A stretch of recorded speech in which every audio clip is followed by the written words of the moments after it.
अस्सलाम वालेकुम। जी तो दोस्तों, मेरी आज की वीडियो का टॉपिक अज़रबैजान के ई वीज़ा के रिलेटेड है।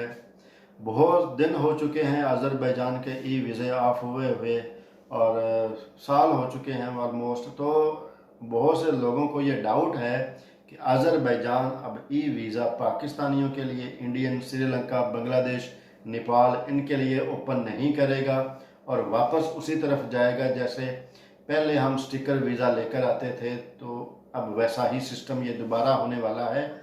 तो आज हम इस टॉपिक के ऊपर डिस्कस करेंगे। उससे पहले मैं आप लोगों को एक बात बता दूं अज़रबैजान के रिलेटेड कि 2015 में अज़रबैजान की जो करेंसी थी ये $100 78 मनात बनते थे। तो अज़रबैजान की गवर्नमेंट ने कुछ सोचा, कुछ प्लान किया ट्रैवल टूरिज़म के रिलेटेड कि हमारे एक तरफ टर्की है और दूसरी तरफ जॉर्जिया है और इनके दोनों कंट्रीज़ में टूरिज़म बहुत ज़्यादा है और हमारा पॉइंट भी अच्छा है। हम अज़रबैजान में भी बहुत ज़्यादा विजिटिंग पॉइंट्स हैं, तारीखी कंट्री है। तो यहाँ पे भी ऐसा होना चाहिए। तो क्या वजह है कि यहाँ पे इतने लोग नहीं आते और ये अज़रबैजान को छोड़ के जॉर्जिया और टर्की चले जाते हैं? तो फिर इन्होंने एक प्लान किया। उस प्लान के बाद इन्होंने सबसे पहला स्टेप ये लिया कि जो अज़रबैजान की करेंसी थी, इन्होंने जो $100 इज़ इक्वल टू $78, इसको इन्होंने डाउन कर दिया अपनी खुद की करेंसी को और जो लेकर चले गए, जो एक $100 था वो 155 मनात पे लेकर चले गए और फिर स्टेप बाय स्टेप ये चलते चलते 170 मनात पे आके रुक गए। यानी कि $100 इज़ इक्वल टू 170 मनात। तो यहाँ पे रुक गए। इस करेंसी को डाउन करने की एक इनकी वजह थी, कोई इनका जो क्राइसिस नहीं आए थे। गवर्नमेंट के पास बहुत ज़्यादा पैसा है, ऑयल एंड गैस में बहुत ज़्यादा इनको अर्निंग है, गवर्नमेंट स्ट्रांग है पैसे के मामले में।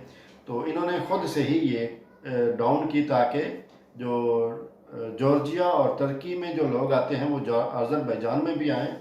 और अज़रबैजान की एक स्पेशलिटी ये है कि जो एक दफ़ा अज़रबैजान आ जाता है उसको ज़िंदगी भर अज़रबैजान भूलता नहीं है, क्योंकि यहाँ का एटमॉस्फेयर, यहाँ के लोग, यहाँ की ब्यूटी बहुत ज़्यादा उनको अट्रैक्ट करती है और इस वजह से वो दोबारा भी आने की कोशिश करते हैं। तो एक वजह ये थी कि टूरिज़म को प्रमोट करने के लिए इन्होंने अपनी करेंसी डाउन की और उसके बाद पहले इनका स्टिकर वीज़ा सिस्टम था। फिर इन्होंने अज़रबैजान ने फैसला किया कि जो वीज़ा एक्सेस है वो इजी किया जाए। तो इन्होंने ई वीज़ा देना शुरू कर दिया।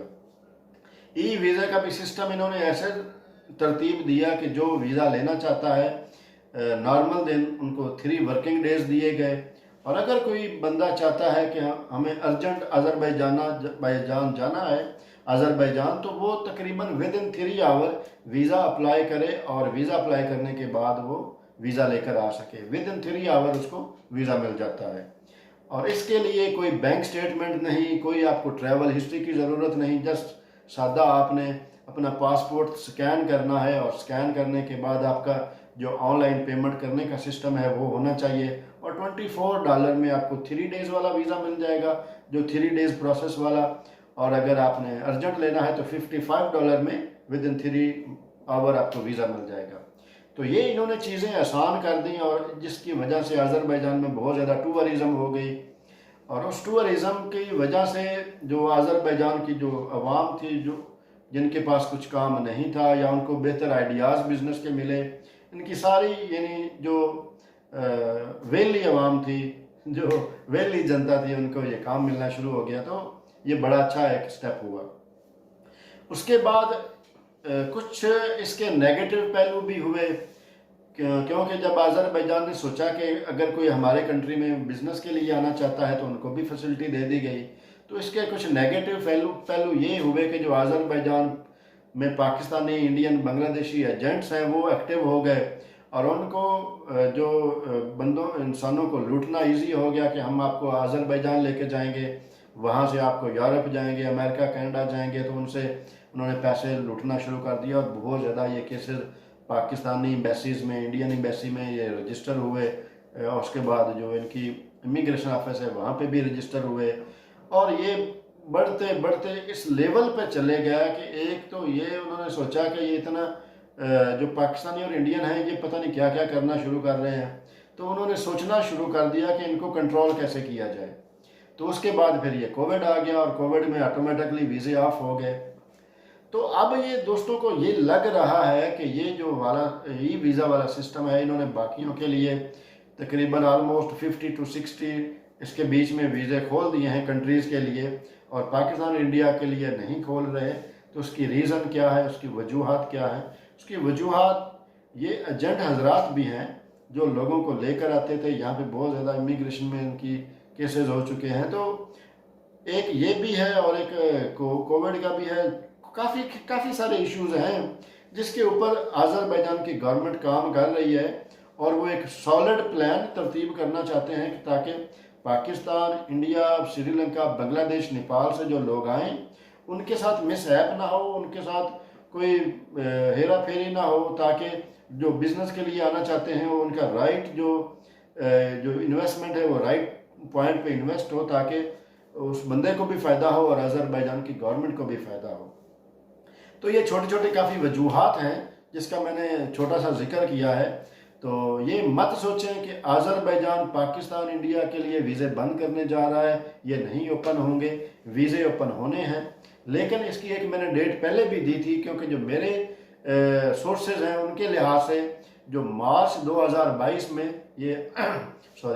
ये मार्च 2022 में पाकिस्तान और इंडिया के लिए जो दोबारा से ई वीज़े ओपन हो जाने हैं। देखिए अभी ये काराबाग इनका रिसेंटली आज़ाद हुआ है, 1 साल हो गया है, तो वहाँ पे बहुत ज़्यादा डेवलपमेंट हो रही है।